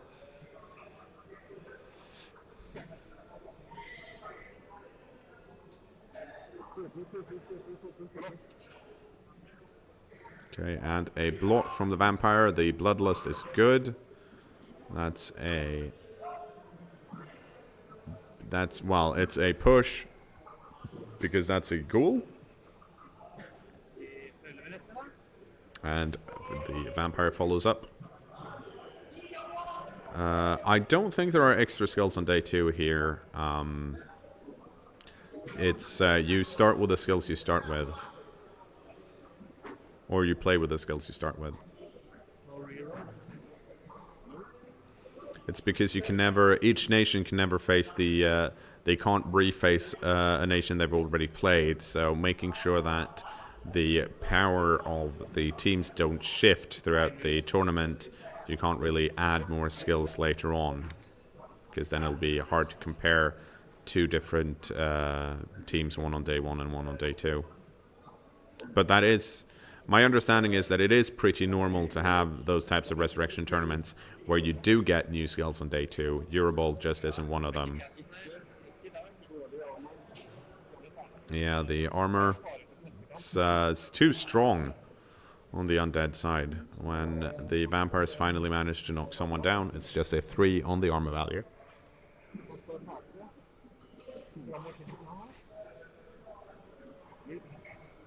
And here comes the Blitz, which is a half die or 2 dies against.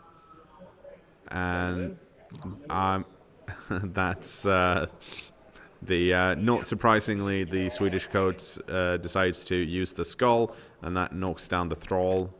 That's at least busted armor value and then stunned.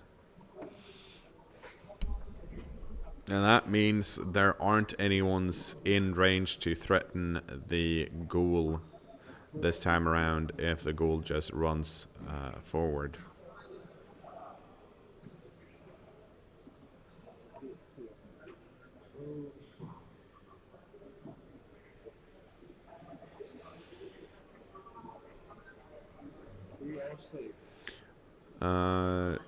Maktushi, no, they've had 6 skills all along, or more, depending on what tier you're in. If you're in tier 1, which Joe Man, well, not Joe, yeah, no, Jiminy, or well, Joe Man, can't talk properly today. But yeah, no, they've all started with 6 or more skills, depending on what tier they're in.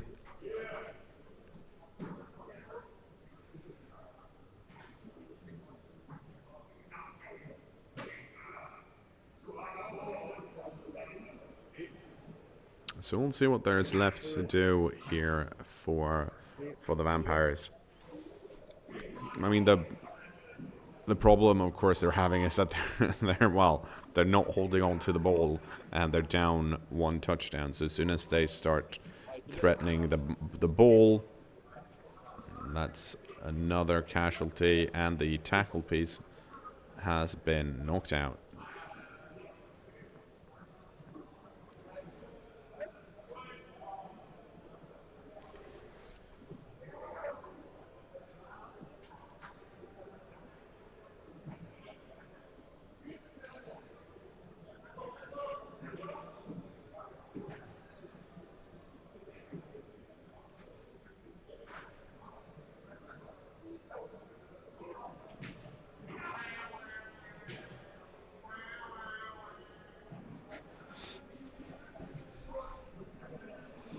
I mean, even at this point, of course, it's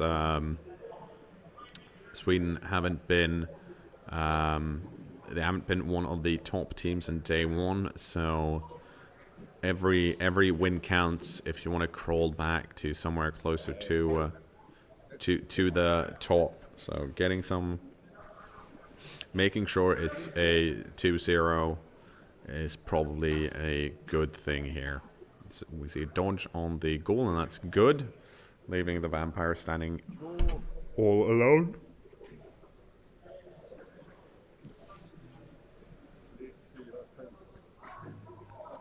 So, counting it out.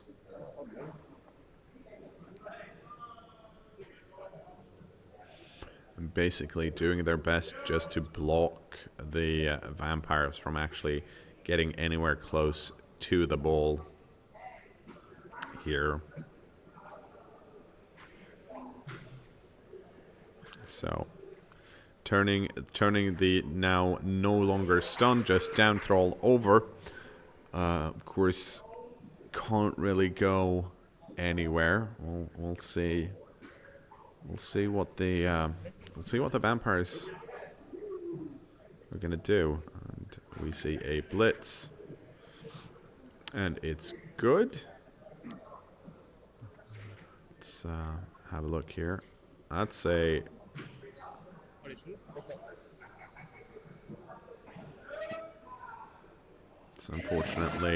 That's unfortunately not enough to break armor. A 5. That means that vampire stands up. You're gonna see a hypnotic. Yeah, so hypnotic gaze. That's not good enough. Otherwise, it would have been slightly, actually a lot easier for the vampires to run through there, but it didn't happen. Let's see if this vampire wants to move, and he does, and he's not even bloodthirsty. What a time to be alive.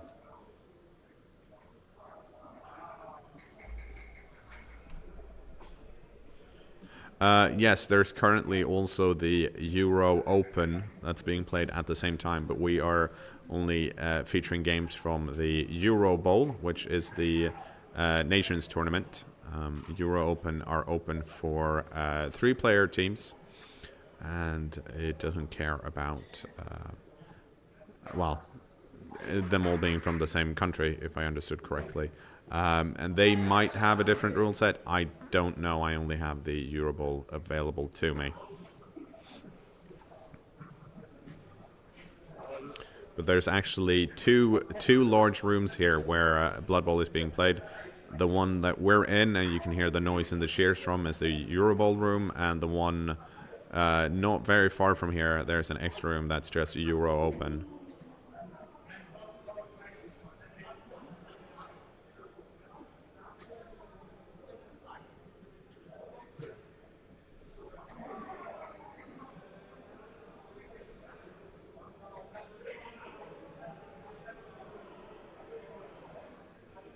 So at least the vampires are running back to try and do something here to stop the Undead from scoring. But of course the Undead player at this point has the option of just running it in and being up to 0 if he wants to.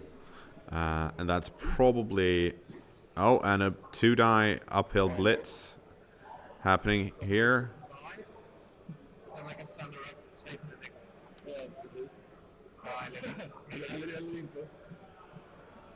And that did not work.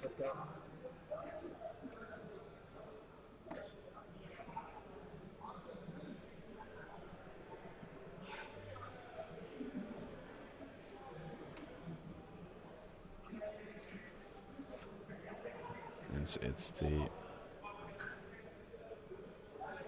So pushing the ghoul with the ball as far as possible to the left-hand side over here. So it's the part of the pitch where I'm like, we can't fit this in, so it's only half a square, but rest assured, he's 1 square away from the end zone, right over here.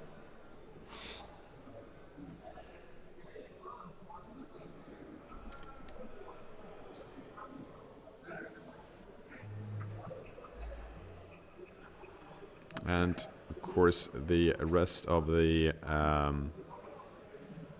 well, at least one more goal is running interference so that the vampires can't get down there.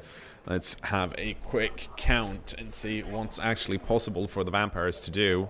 So this piece is 1, 2, 3, 4, 5, 6, 7, 8 squares away.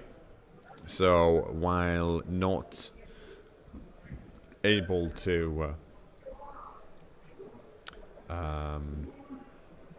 blitz, still able to get at least in contact range with the ball carrier. So the Undead coach is now doing as much as possible to stop this vampire from getting anywhere close. We might see a blitz here, yeah.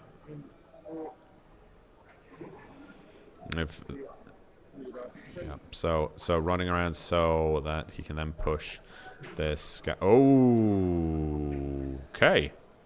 That's the dub skulls and more skulls. Luckily or unluckily, depending on your perspective, the both down means that since both of them have block, they all end up standing around. It also means that the vampire might be able to be pushed now from this corner and end up. Wait, I'm pointing with my mouse rather than with my mouse pointer. So yeah, with these guys standing here, of course, this guy here means he needs to run this way around. 4, 5, 6, 7, 8, and that's not good enough.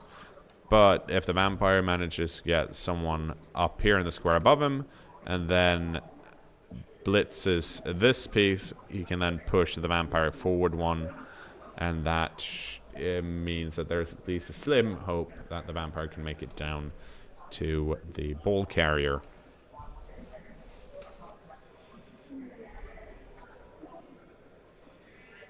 But we'll see what they elect to do. It's definitely something that the Undead coach has to be wary about, while it's kind of unlikely to do. Most of the rolls getting there aren't that difficult for the vampires. There's just a lot of rolls that needs to happen.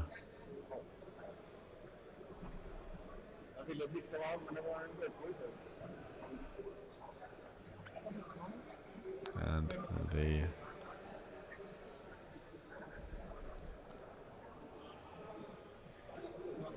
it's turn 6 for the vampires here. So for them to have any shot at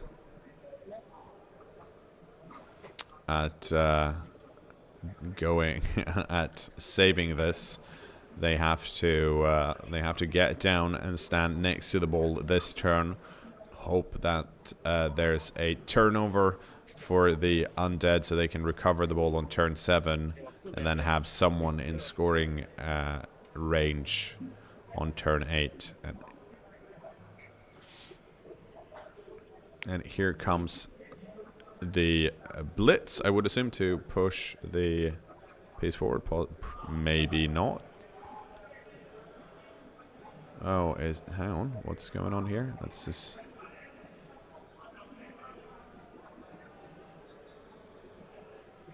We might... Are we going to see a Hypno Gaze instead? No. Maybe I've miscounted. That's a... Oh, deciding to instead just run down towards the ball, failing to do so on a 1, and that's a... that's a 10. That's still good enough. Well, that's a... It's a 7. That's not good enough.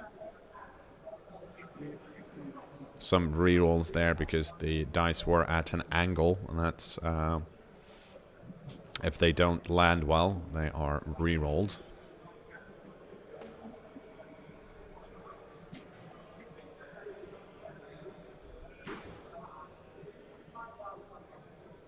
Let's see what the options available here for the Undead coach is. Of course, the option is always, there's always an option to to just run it in and be happy with your 2 touchdowns, but it seems like it's a push. Oh, they're now both downs, both of them, but the ghoul has block, whereas the thrall doesn't. 7, however, is not good enough. Someone is very happy somewhere. The dodge wrestle thrall. And we're gonna wrestle, and the vampire is now on the ground.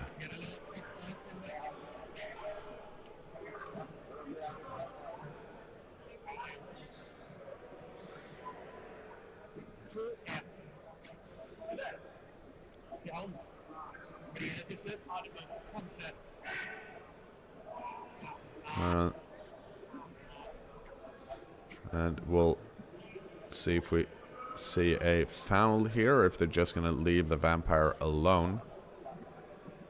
Seems like the vampire is being left alone for now.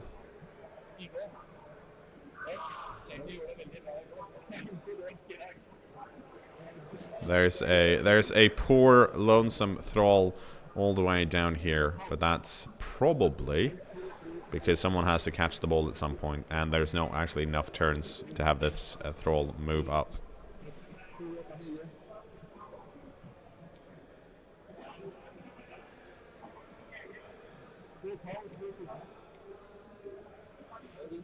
That's the foul, and the player ejected from the pitch for rolling doubles. Let's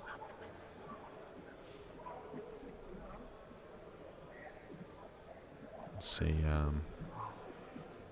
what happens here. It's the vampire's turn 7. And it seems like it's time for a blitz.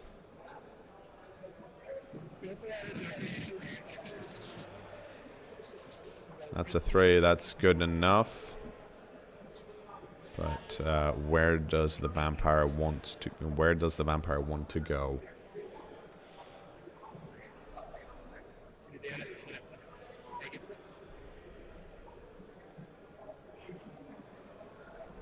Oh. Wants to blitz that pace. Then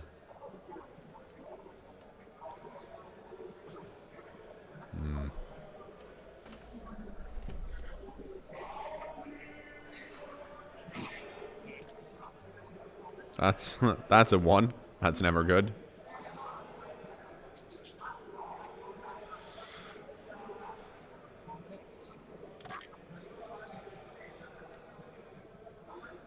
The block here on a zombie, if I'm not mistaken. It's good. Let's see what they can do with it. Nothing.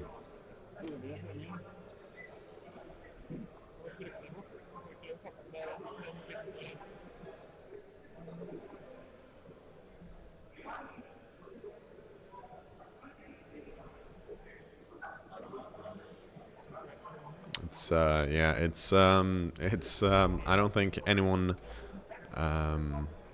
expects the vampires to pull this out at the moment. The undead are in such a commanding lead.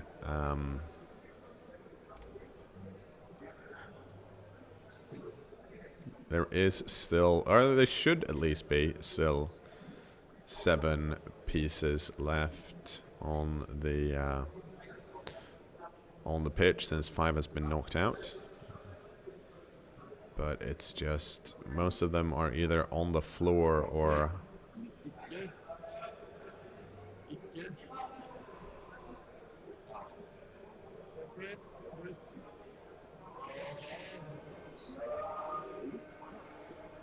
so 2 going for it's there. I think so. Let's see if the dodges are apparently working, but not the easy ones. And that's an 11. That's an armor break, and the grass takes another victim so far. So far, the grass has actually been deadlier than the undead team here. The grass knocking out 2 pieces. Oh, that's actually why I thought there was only I thought there was 7 pieces on the pitch, but there's actually 8. It's because the Cheney is lying down here in the background, and I couldn't see him before.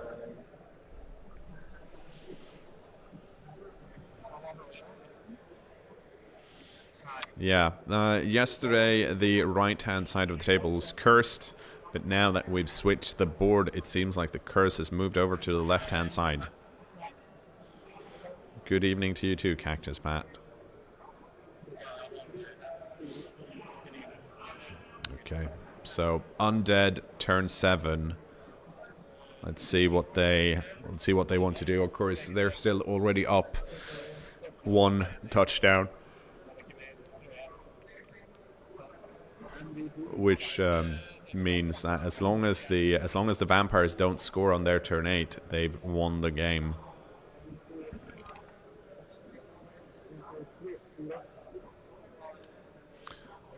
And that's just a push, but they might be happy with that because they've managed to push it into one of the mummies. I think. I'm hoping it's the mummy. We'll see shortly. If it is, this should be a 3-die block from the mummy.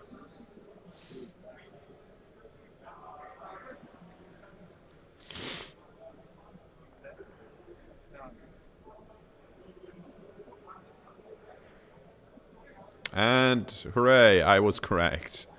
And that is a POW, so that's good enough to knock the thrall down.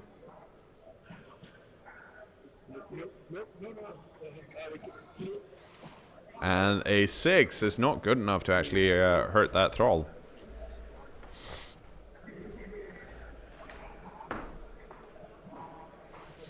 Well, let's see, there are a few moments left of this match now.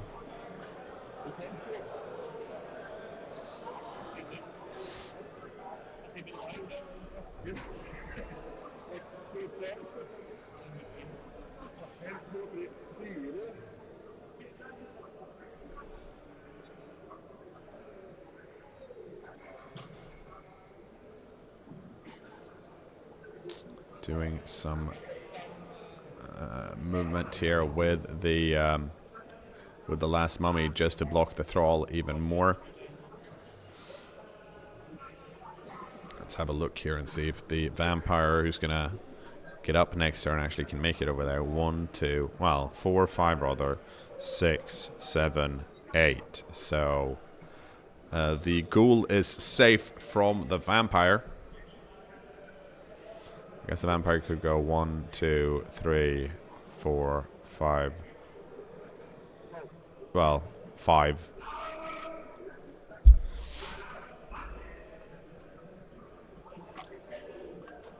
And hypnogaze the mummy, but that's not happening.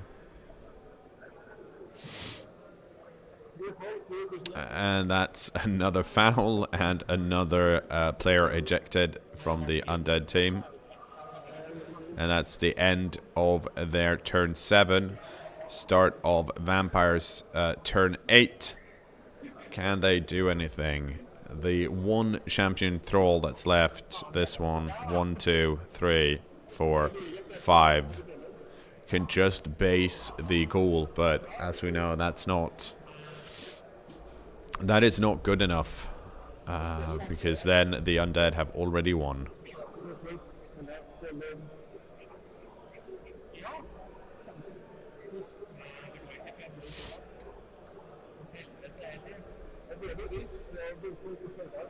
The thrall here in the back is ready to receive the ball if that were to happen, but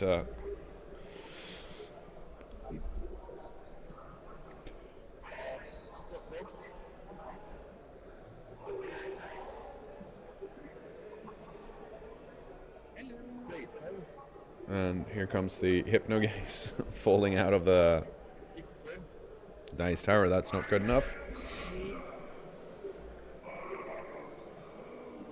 That's a should be a 3+ dodge for the vampires. That's good. Let's see what the another 6. So clearly change of dice worked there. And here comes the Hypnogaze again. That time it's good. That's a 4. So let's see. So that's a dodge. Yes. So 5-6 GFI.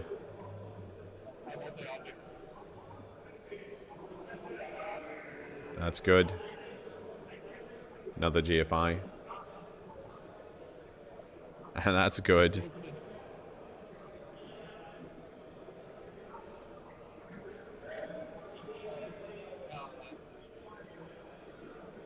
And that's turn 8 done for the vampires. And it looks like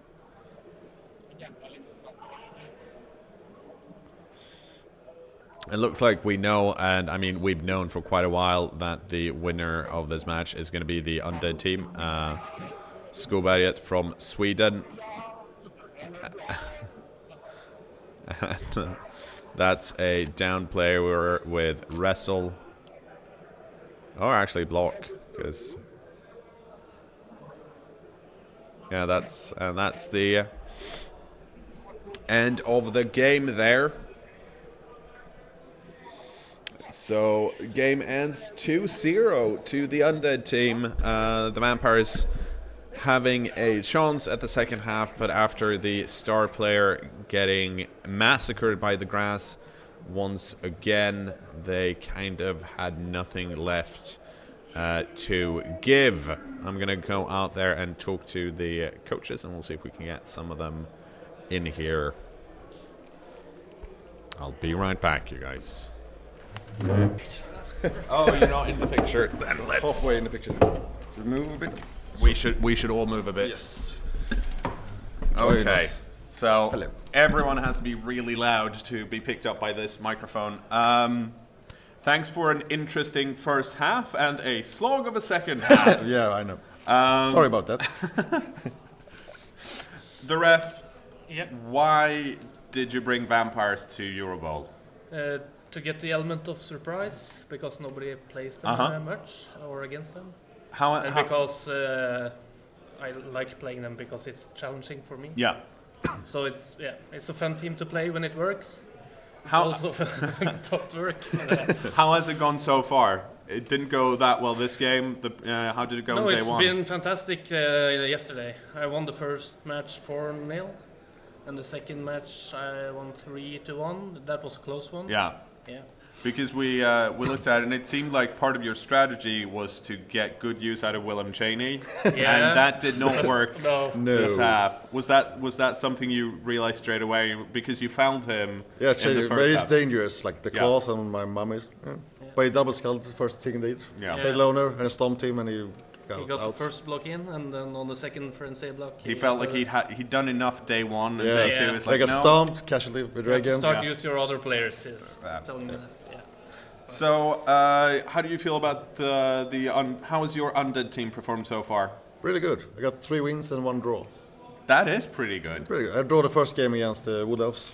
So it's basically what you're saying is that it's the rest of Team Sweden that's slowing you down. Yeah, they suck. Yeah, they're slowing me down. No, we're doing quite okay. I think we're losing now against Norway.